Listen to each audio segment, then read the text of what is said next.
आज गुजरात सरकार ऊपर एक तोहमतनामु 17 वर्षना कुशासनનું સરવૈયું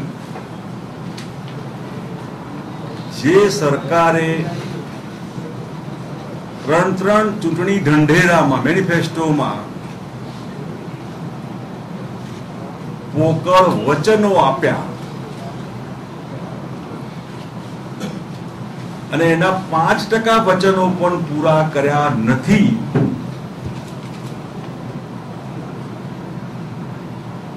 એવી સરકારને ઓન મોરલ ગ્રાઉન્ડ્સ નૈતિકતાના આધારે મતદારો પાસે મત માંગવાનો અધિકાર નથી, મોરલ રાઈટ નથી. આ ગુજરાત વિધાનસભાનું ઇલેક્શન છે, દિલ્હીની લોકસભાનું નહીં.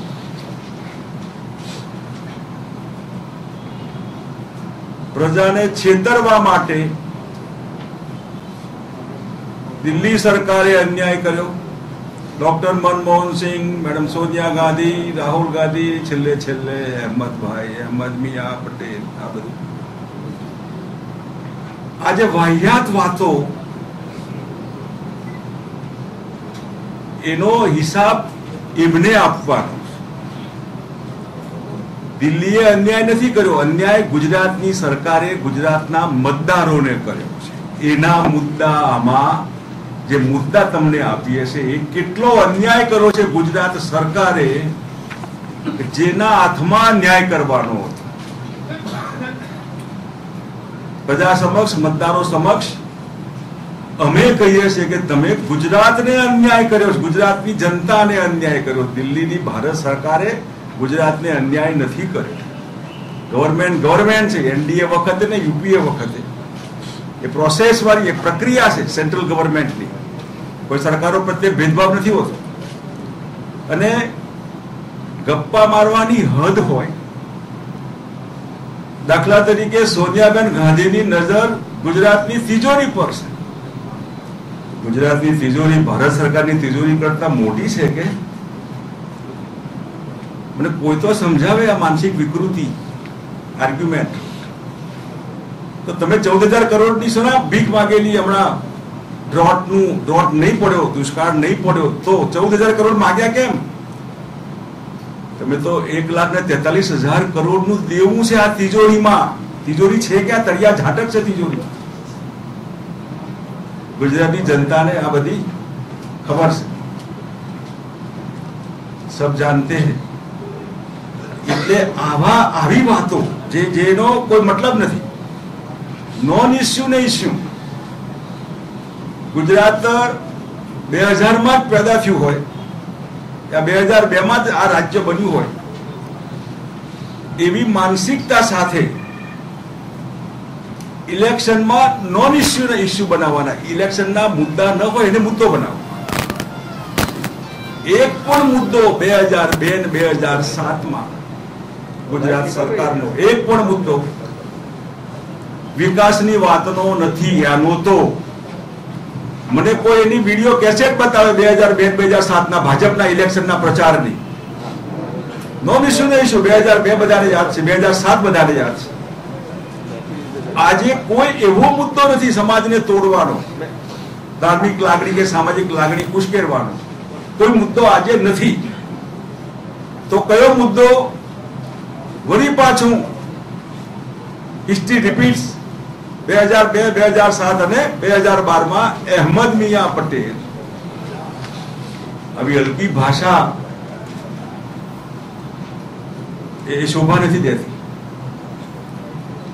અહેમદભાઈ અમારા ઓલ ઇન્ડિયા પ્રેસિડેન્ટના પોલિટિકલ સેક્રેટરી છે. જે માણસ કોંગ્રેસના 15 મુખ્યમંત્રીઓની સલાહ આપતા હોય કે આને મુખ્યમંત્રી બનાવો, જે માણસ ધારે બની શકે આજે યુપીએ અને યુપીએ 1-2 માં અસરકારક,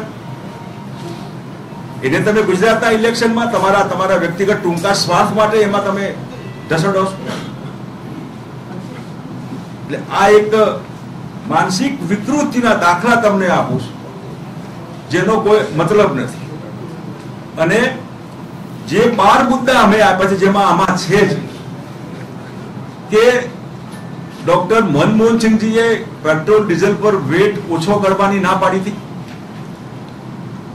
તમને રાહુલ ગાંધી બેકારોને નોકરી આપવાની ના પાડે છે. તમને સોનિયાબેન ગાંધીએ બહેનોને ઘરના ઘર આપવાની ના પાડી હતી. આ બધું ક્યાંથી વચમાં આવે છે? અમે 45 લાખ પાકા મકાનો આપીશું એટલે 45 કાચા મકાન તો આપવા હતા 17 વર્ષમાં લોકોને.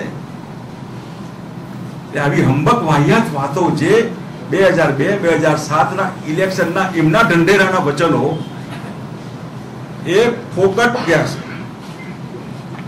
અને માટે થઈને અમે જે ચાર્ટર મૂક્યું છે બીજેપીની સરકાર ઉપર કે ગુજરાતની જનતા સમજે કે નૈતિક અધિકાર ગુમાવી ચૂકેલી બીજેપીની સરકાર અને બીજેપી જે વાહિયાત આક્ષેપો અને નોન ઇસ્યુને ઇસ્યુ બનાવવા માટે વિધાનસભાના ઇલેક્શનના બદલે લોકસભાની દિલ્હીની વાતો કરવાની, લોકો પોતાની વાત સાંભળવા માટે આવે છે. અમારું કયો દિલ્હીએ જે અન્યાય કર્યો, તમે અન્યાય કર્યો એનું શું? એ તમારે એનો જવાબ આપો. તમે અન્યાય કર્યો. આ લોજિક ઉપર અમે તમારી સાથે આ બધા મુદ્દા મૂક્યા છે. હું માનनीय हरिप्रसाद जी ने कही अपनी अशोक जी आप कहेंगे, अशोक भाई आते हैं तब तक और भी कुछ बातें आप ही सर. ठीक है.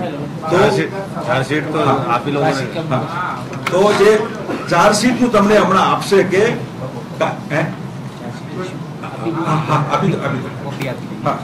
તમે ચાર્જશીટ ની કોપી તમને આપીએ છે અંગ્રેજી અને ગુજરાતીમાં અને બહુ સારા મુદ્દા છે.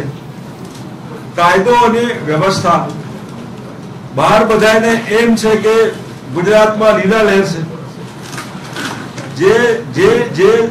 જે સરકારે જે પોલીસ ખાતાએ પોતાની ગૃહમંત્રી મહિનાઓ સુધી તડીપાર હોય, આમાં કાયદો અને વ્યવસ્થા સારી ક્યાંથી હોય? બહાર બધાને એમ છે કઈ મજા છે. જે માયાજાળ ઉભી કરી છે આખી પાછળથી આપણે કોઈ બીજા કોઈ આપી દો આપે કરે બધાને મળશે. આ બધાને મળશે, આમાં કઈ નવું નથી. તમે અમારે પેલા કાર્યકર્તાઓ પત્રિકા વેચી અને એવું છે, તમને બધાને મળશે, તમારા માટે તો છે આ બધું. એટલે આજે ગુજરાતમાં બહેનોની સલામતી નથી, બાળકોની સલામતી નથી. એક રાત તમે જાગજો ને 5 વર્ષ હું જાગીશ, લોકોના ભાગમાં ઉજાગરા છે આ બધા. આજે જનતા હિસાબમાં આપવા નીકળેલી છે અને માટે થઈને માયાજાળ ઉભા કરવાનો જે ભ્રમજાળ જેને કહેવાય, મુખવટું બીજું હોય અંદર માણસ બીજો હોય.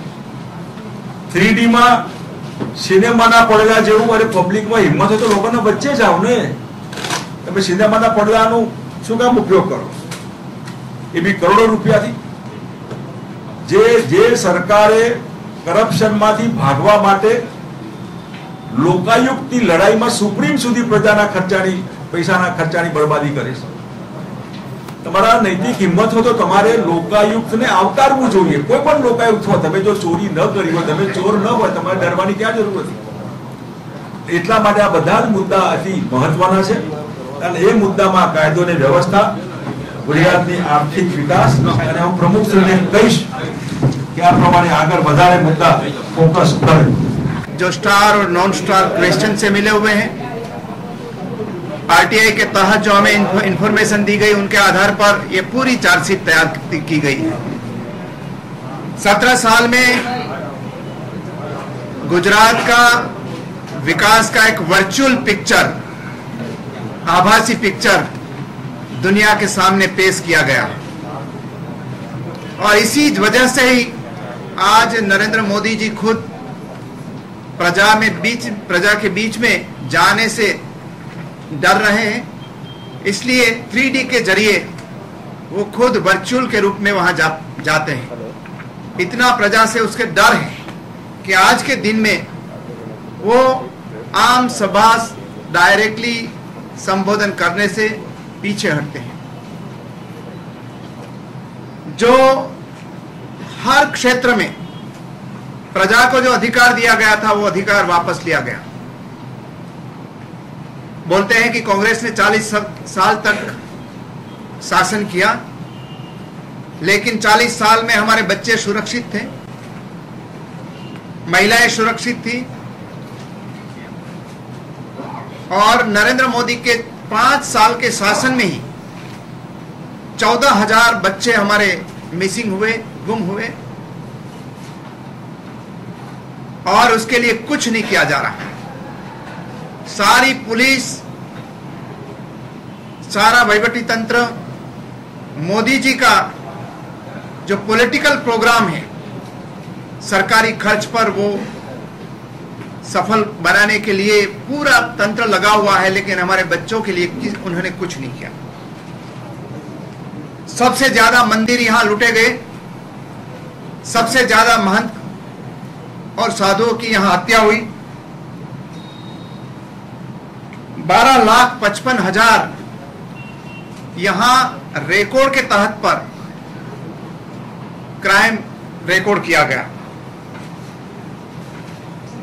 सिर्फ महिलाओं और हमारी बच्चियों का जो किडनैपिंग हुआ वो 11,391 है, जो अपने आप गुजरात में तो रिकॉर्ड है, लेकिन सारे देश में भी रिकॉर्ड है। दूसरी जो बात बताई जा रही है गुजरात में, कि गुजरात तेज गति से विकास कर रहा है, इसलिए जो स्टेट ग्रॉस डोमेस्टिक प्रोडक्ट जो मापदंड है विकास की वृद्धि दर मापने के लिए सारी दुनिया में, जो जिसको एक आधार माना जाता है, उसमें मोदी जी के शासन में जो जीडीपी ग्रोथ रेट गुजरात का जो गति से जिसकी गति थी वो 9.5% से कम रही, जबकि जब जितने भी कांग्रेस के चीफ मिनिस्टर रहे 2001 के पहले, सभी के समय में 16% से ज्यादा वृद्धि दर हुआ है, और देश में उस समय गुजरात नंबर 1 पर था। सारे देश का जीडीपी ग्रोथ रेट जिस समय 6% से आगे बढ़ रहा था, उसी समय गुजरात का 16% से ज्यादा था। आज देश का ग्रोथ रेट बढ़कर 8.5% हुआ, गुजरात का कम होकर 16% से कम होकर 9.5% के आसपास रहा। डबल डिजिट की बात करते हैं, जर्मनी के साथ कंपटीशन की बात करते हैं, लेकिन बिहार में आज 14.5% हमारा जीडीपी ग्रोथ रेट है, उसके तुलना में गुजरात बहुत पीछे रह गया। स्मॉल स्केल इंडस्ट्रीज हैं, कंप्लीटली निग्लेक्ट हो गई। कांग्रेस के शासन में इंडस्ट्रियल ग्रोथ के लिए स्मॉल और मीडियम स्केल इंडस्ट्री को सबसे ज्यादा हम महत्व देते थे, इसलिए गुजरात में 180 इंडस्ट्रियल एस्टेट कांग्रेस के शासन में बनाया, जबकि मोदी जी और भाजपा के शासन में सिर्फ 2 ही इंडस्ट्रियल एस्टेट बनी, और 57,000 से ज्यादा इंडस्ट्री है वो आज बंद हो गई है।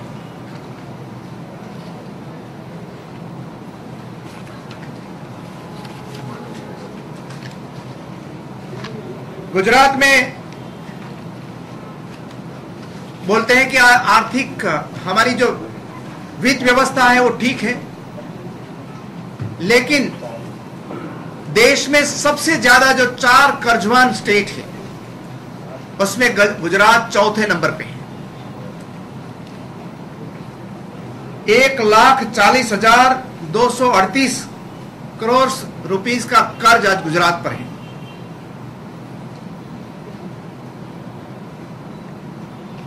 और इसकी वजह से जो हमारी टैक्स की जितनी इनकम होती है उसका 20%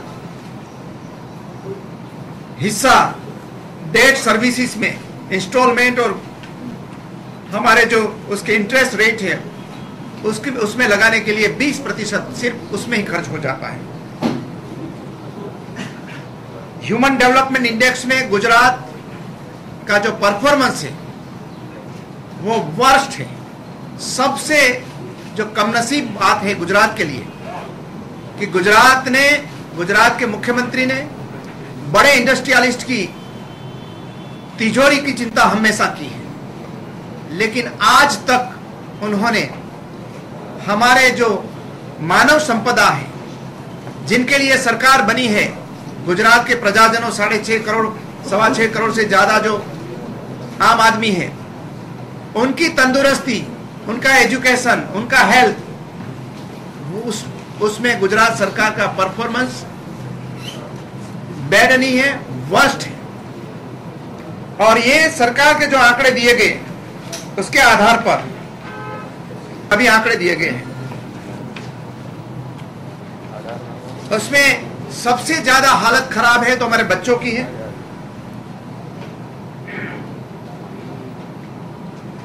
गुजरात में 46% जो बच्चे हैं वो मेलन्यूट्रिएंट हैं, 55% महिलाएं हैं वो एनीमिक हैं। अंतर्राष्ट्रीय लेवल पे हमारे जो आम आदमी, महिलाएं, बच्चे, उनकी जो स्थिति है हेल्थ की, वो स्टैंडर्ड से बिलो स्टैंडर्ड है, इसलिए अंतर्राष्ट्रीय लेवल पे उसकी चिंता होती।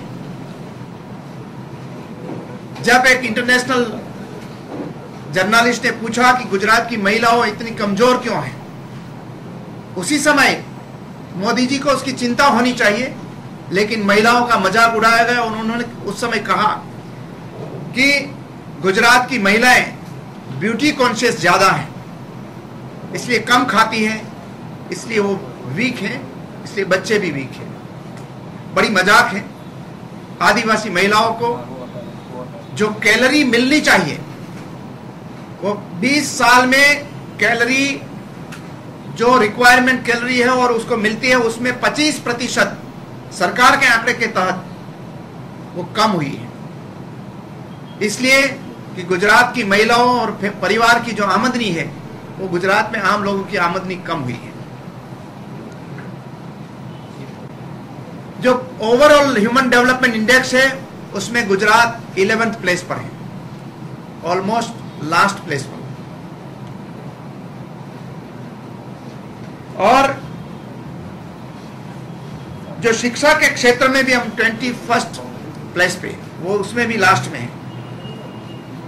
गुजरात में सबसे कम, सारे हिंदुस्तान में सबसे कम हेल्थ में खर्च करने वाला अगर कोई स्टेट है तो वो 31वां नंबर पे, इंक्लूडिंग जो हमारे यूनियन टेरिटरी मिला के, उसमें 31st प्लेस पे है। 270 रुपीज पर हेड हम हेल्थ में खर्च करते हैं, जबकि मिजोरम और बिहार जैसा राज्य है हमसे कई ज्यादा पर कैपिटा खर्च करते हैं। ऐसी तरह जो इन्फेंट मोर्टेलिटी रेट है, मदर मोर्टेलिटी रेट है, उसमें भी गुजरात सबसे पीछे वाला राज्य है। गुजरात में शिक्षा की स्थिति भी इतनी गंभीर है। Right to education act Bharat सरकार ने बनाया और उसके तहत 6 साल से 14 साल के बच्चे की शिक्षा की जिम्मेदारी सरकार पर डाली गई है और इसके खर्च के लिए भारत सरकार पूरी राशि देती है। तो भी गुजरात में शिक्षा के क्षेत्र में हम सबसे पीछे हैं। RT right to education act का इम्प्लीमेंटेशन गुजरात में नहीं है। प्राइवेट स्कूल जितनी भी हैं उसमें 25% बच्चे हैं। गरीब लोगों को एडमिशन देना चाहिए और उसकी जो फीस है वो सरकारी फीस के तहत उनको राज्य सरकार को देने की जिम्मेदारी है। लेकिन आज ये इम्प्लीमेंटेशन गुजरात में नहीं हो रहा है। शिक्षा का व्यापारीकरण हो गया। नई कॉलेज, नई स्कूल, नए प्रोफेशनल कॉलेजेस जो आ रही हैं उसमें 25% सीट है वो डोनेशन के लिए मैनेजमेंट को दी जा रही है। गरीब लोगों के बच्चों के लिए कोई भी प्रावधान नहीं रहा। आदिवासी क्षेत्र में आज लिटरेसी रेट में भी हम सबसे पीछे हैं, और ओवरऑल लिटरेसी रेट है उसमें गुजरात का स्थान 13वें प्लेस पे है, जबकि कांग्रेस के समय में हमारा स्थान 9th प्लेस पे था। हम आगे आज आने के बावजूद हम बहुत पीछे गए। गुजरात में हेल्थ की सेगमेंट में भी इतनी ही हमारी हालत खराब है। जो बच्चों के जन्म दर हैं उसमें जो सेक्स रेशियो है उसमें भी गुजरात का परफॉर्मेंस वर्स्ट है। 17 साल में सिर्फ ज्यादा 3 बच्ची का जन्म हम करवा पाए, जबकि पंजाब, हरियाणा सभी राज्य का परफॉर्मेंस उसमें अच्छा, हमसे बहुत अच्छा रहा। गुजरात के चीफ मिनिस्टर जब हरियाणा और पंजाब में चुनावी प्रचार में जाते हैं तो कहते हैं कि गुजरात के किसान हर साल नई मारुति लेते हैं और 24 घंटा बिजली मिलती है, लेकिन यहां मारुति नहीं, यहां तो उसको कफन दिया जाता है। 7,000 किसानों ने आत्महत्या कर ली और 8 घंटे कागज पे बिजली मिलती है, जबकि कांग्रेस के समय में 14-15 कलाक बिजली मिलती थी। 10 लाख किसान है उसके पास बिजली का कनेक्शन नहीं है। 10 साल से उन्होंने एप्लीकेशन दे रखी है, लेकिन आज के दिन में उनको ये कनेक्शन नहीं मिल रहा है।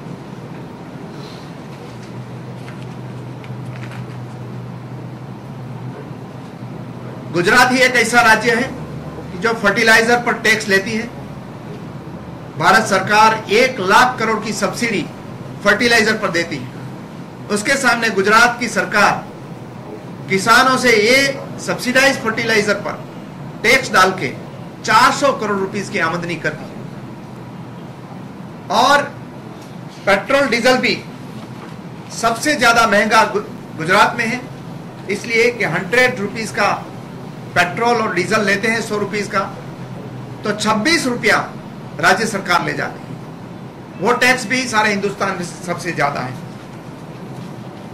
गुजरात में दलितों, आदिवासी और लघुमतियों, अदर बैकवर्ड क्लास, इस सभी की स्थिति एकदम दयनीय है। यहां गुजरात में आदिवासियों पर गोलियां चलाई गई, उसको राइट नहीं दिया गया। 1,51,000 लोगों ने एप्लीकेशन की राइट टू फॉरेस्ट एक्ट के तहत जमीन अपने नाम करवाने के लिए, लेकिन उनमें से सिर्फ 19,000 लोगों को सनद दी गई, और उस पर जब उन्होंने हक मांगा तो उस पर भी गोली चलाई गई। गुजरात में थान में निहत थे दलित युवाओं पर गोली चलाई और 3 बच्चों की हत्या कर दी। उसके लिए जो प्रोग्राम बनाया था कांग्रेस सरकार ने, सभी के लिए ये प्रोग्राम बंद हो गया। सच्चर समिति का इम्प्लीमेंटेशन सारे देश में हो रहा है, लेकिन गुजरात में सच्चर समिति का इम्प्लीमेंटेशन नहीं हो रहा है। माइनॉरिटीज के जो बच्चों हैं उसको जो प्री मैट्रिक स्कॉलरशिप देनी थी वो भी उन्होंने होल्ड करके रखी है।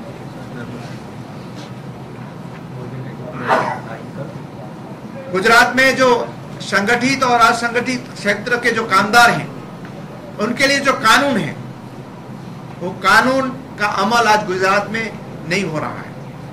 कॉन्ट्रैक्ट लेबर सिस्टम सभी कारखाने में इलीगली हो रही है, उसको पूरा पेमेंट नहीं दिया जा रहा है। यस, खास કરીને જે આપણા પાથરણાવાળા, રેકડીવાળા, રિક્ષાવાળા અને એમના માટેની જે યોજનાઓ હતી એ યોજના પણ આ સરકારે કોઈ અમલ કર્યો નથી। એક તરફ ગુજરાત સરકાર એમ કહે છે કે ગુજરાતમાં ભારત સરકાર મદદ કરતી નથી, પણ રાજ્ય સરકારે જે આંકડાઓ આપ્યા છે એમાં અડવાણીજી જે વખતે ગુજરાતમાંથી નાયબ વડાપ્રધાન બનીને ગયા એ વખતે 5 વર્ષમાં એમણે ગુજરાતને 26,000 કરોડ રૂપિયા આપ્યા।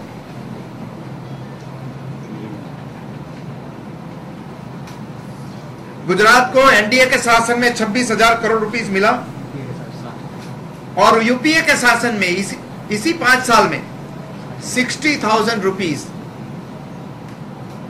दुगुना से ज्यादा राशि हमें मिली है। और उसमें भी जो नरेंद्र मोदी के गुरु अडवाणी जी का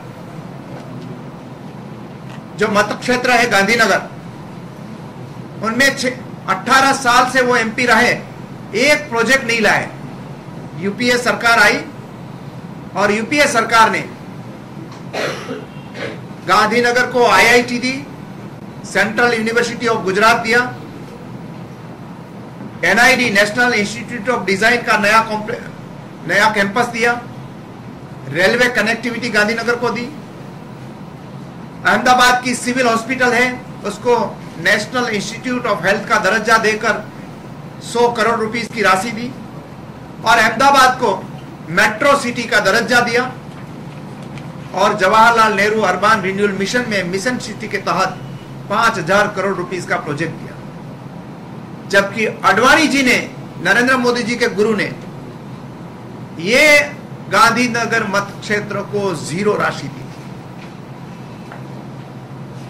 हाँ, उन्होंने गांधीनगर को बेचने का काम जरूर किया मोदी जी ने आने के बाद में वो आपको ये फिगर दे रहा हूं। गांधीनगर में आज तक किसी सरकार ने 1 स्क्वायर मीटर जमीन बिल्डर्स को नहीं दी। गांधीनगर बनाने के लिए किसानों ने बहुत सस्ते दाम पर जमीन दी है। वो गांधीनगर कैपिटल प्रोजेक्ट के लिए दी है, बिल्डरों के देने के लिए नहीं दी।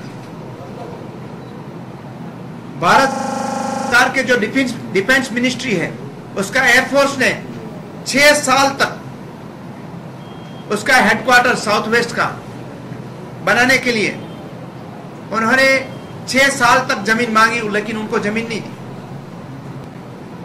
6 महीने में बिल्डर्स को जितो जमीन दी गई, मैं उसका फिगर देता हूं। रहेजा बिल्डर्स को 3,76,000 स्क्वायर मीटर जमीन सिर्फ 470 रुपीस में।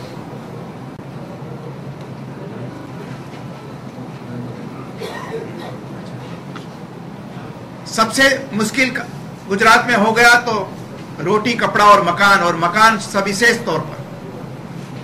आज गुजरात में एफोर्डेबल हाउसेस है, जो सस्ता दर के मकान होना चाहिए वो नहीं है। गुजरात में गरीब और मध्यम वर्ग के लिए कांग्रेस की सरकारों ने 3 बोर्ड बनाए थे। गुजरात हाउसिंग बोर्ड शहर के लिए, गुजरात ग्राम गृह निर्माण बोर्ड वो रूरल एरिया के लिए, गांव एरिया के लिए, और हड़पति आवास योजना, हड़पति आवास बोर्ड जो हमारे लैंडलेस लेबर है उनके लिए। ये तीनों बोर्ड ये सरकार ने, भाजपा सरकार ने आने के बाद बंद कर दिया और सिर्फ बिल्डरों के भरोसे आम आदमी को छोड़ दिया है। तो गांव एरिया में, जो रूरल एरिया में पहले 100 यार्ड प्लॉट देते थे लैंडलेस लेबर और जो जिसके पास जमीन नहीं थी उसको, उन्होंने वो भी ये स्कीम भी बंद कर दी। अभी सिर्फ एक ही स्कीम बाकी रही है जो भारत सरकार की जो स्कीम है इंदिरा आवास योजना, उसके सिवा कोई योजना नहीं चल रही है। और शहर में भी जो भारत सरकार की Jawaharlal Nehru urban renewal mission के तहत राजीव आवास योजना है, उसके सिवा भी दूसरी स्कीम भी नहीं है। आज की जो स्थिति है उसमें 24.3% मीन्स 25% लोगों के पास अपना घर नहीं है। सरकारी कर्मचारियों, उस समय बजट कम था कांग्रेस के शासन में, लेकिन उनका पूरा पेमेंट दिया जाता था। और आज जो कर्मचारी की स्ट्रेंथ है उससे 1.5 गुनी स्ट्रेंथ थी तो भी उसको पेमेंट मिलता था। लेकिन आज 50% कम कर दी स्ट्रेंथ, उसके बाद भी उसका पूरा पेमेंट नहीं मिल रहा। 6 पे कमीशन का इम्प्लीमेंटेशन नहीं है। और जो नए युवाओं को नौकरी देते हैं वो फिक्स पगार पे दी जा रही है। युवा जब नौकरी उसको मिलती है तो परिवार की अपेक्षा उस पर बहुत रहती है, लेकिन परिवार की अपेक्षाएं, हमारे जो नए युवा सरकारी नौकरी में जाते हैं वो अपेक्षा परिपूर्ण नहीं कर पाते। इसलिए सबसे ज्यादा फ्रस्ट्रेशन है ये हमारे जो नए युवा सरकारी कर्मचारी है उसमें। किसानों की हालत खराब है। सारे देश में सबसे ज्यादा कहीं किसानों ने आत्महत्या की है तो गुजरात में है। मैंने ही एक आरटीआई के तहत एक जो कंपाइलेशन किया है स्टडी, उसमें 7,000 किसान और 9,000 से ज्यादा खेत मजदूर उन्होंने आत्महत्या की है। सभी में रीजन ये बताया गया कि उस पर भारी बोझ है या सरकारी योजना उसको नहीं मिल रही है। तो DLF को 1 लाख चौरस मीटर जमीन सिर्फ 5,000 रुपीज में, TCS को 1 लाख एकड़ जमीन 1,100 रुपीज में, ICICI बैंक को 71,000 मीटर जमीन 1,100 रुपीज में, सत्यम कंप्यूटर्स को 1 लाख चौरस मीटर जमीन 1,100 रुपीज में, पूरी फाउंडेशन को 10 लाख चौरस मीटर जमीन 1 लाख रुपये, 1 रुपीज, सिर्फ 1 रुपीज में। तो ये प्रजा की सरकार नहीं है। ऐसी तरह उन्होंने टाटा, अदानी और कई इंडस्ट्रीज को 7 स्टार होटल से लेकर और प्रोजेक्ट के लिए 1 रुपये से लेकर 32 रुपीज में पर स्क्वायर मीटर जमीन 104 करोड़ चौरस मीटर जमीन दी गई। कच्छ में एक ही इंडस्ट्री को 1,25,000 एकड़ जमीन आचरण केमिकल्स को सिर्फ 15 पैसे स्क्वायर मीटर दी गई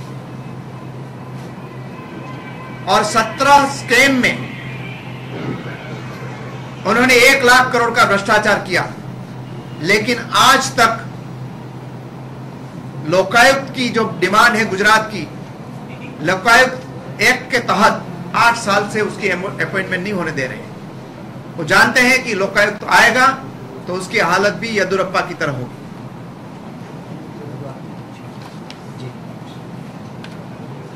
उन्होंने जमीन और बाकी सभी भ्रष्टाचार का पूरा दौरा मैंने लास्ट पेज पर दिया है, डिटेल दी है, उसके बारे में बार बार कहा गया है। और 17 स्कैम में से 2 स्कैम, एक फिशरी स्कैम और दूसरा जमीन का स्कैम, दोनों हाई कोर्ट ने वो माना है और उसके तहत FIR भी की गई है। तो ये सरकार आम लोगों की नहीं है।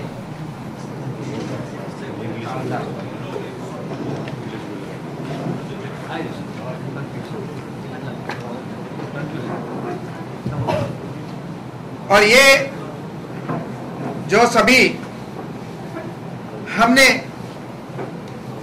आज जो चार्जशीट दी वो 16 डिपार्टमेंट से संलग्न है सरकार के, और ये हमें जो फिगर दिया गया, इंफॉर्मेशन दी गई, वो भी सभी सरकारी आंकड़ों के तहत मैंने कही है। गुजरात को एक आभासी पिक्चर बना के लोगों की आंख में धूल डालने का प्रयास हुआ है। और यही वजह है कि मोदी जी ने आज 10 साल 12 साल के शासन में वो विधानसभा में 10 दफा भी नहीं बोले हैं। उसकी हिम्मत नहीं है सरकार को डिफेंड करने की, उसको हिम्मत नहीं है हमारे सामने डिबेट करने की, सच्चाई बाहर लाने की। इसलिए वो एक तरफा निवेदन देकर एक बड़ा आभासी पिक्चर खड़ा कर रहा है। उसकी सच्चाई है आज हमने आपके सामने पेश की है। जय हिंद।